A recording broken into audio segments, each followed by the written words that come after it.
हिसाबै जोंहा माने ओरैबायसा समस्या दङ जों ट्राइबेल हंगखौ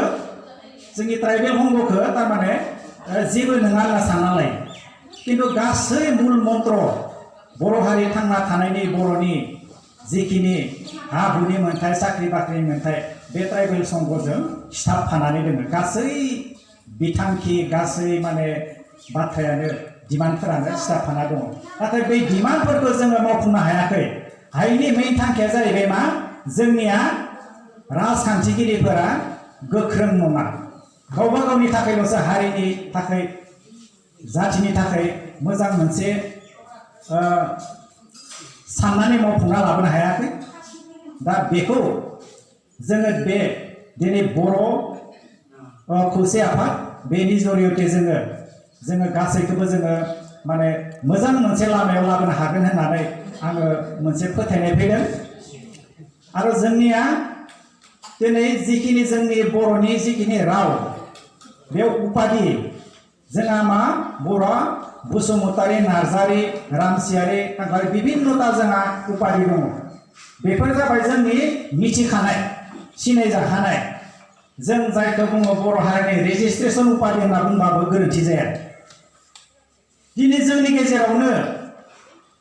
बर' मानसियानो दिनै दास लिरनाय दङ बिथाङा मानो दास लिरखो बेखौ जोङो गावनो गावखौ मोजाङै साननानै नायोब्ला जोङो बुजिनो हागोन मिथिनो हागोन दास माने मा माने गोग्लैसोनाय हारियानो थेवब्लाबो दास होननाय लोगो लोगो मोनसे थाखो दोङो बे ओबिसि होननाय बे ओबिसि सार्टिफिकेट बिथांमोना मोनो बर' जानो हागौ बिथांमोना ओबिसि सार्टिफिकेट मोनो एसटि बो नागिरला बिथांमोना मानसिफोरा एसटिनिनो बर' नालाय एसटि जायो किन्तु बिथांमोना दिनै एसटि नागिरो मानसिफोरा थांबाय माने गुबुन उपाधिजों आरो नागिरो गुबुन मोनसे लामाजों थिग बेबादिनो डेका दङ बर' डेका बेबो जोंनि माबा नङा कन्भेन्सनाल उपाधिफोर गनायथाव नङा चौधुरी दङ चौधुरीयाथ' बेसेबा गेदेरखा बिथांमोना थेवबो गेदेर उपाधिखौ लानानै गावखौनो मा सानो मिथिया जों सानहरो बिथांमोना बेसेबा गेदेर हारिनि मानसि किन्तु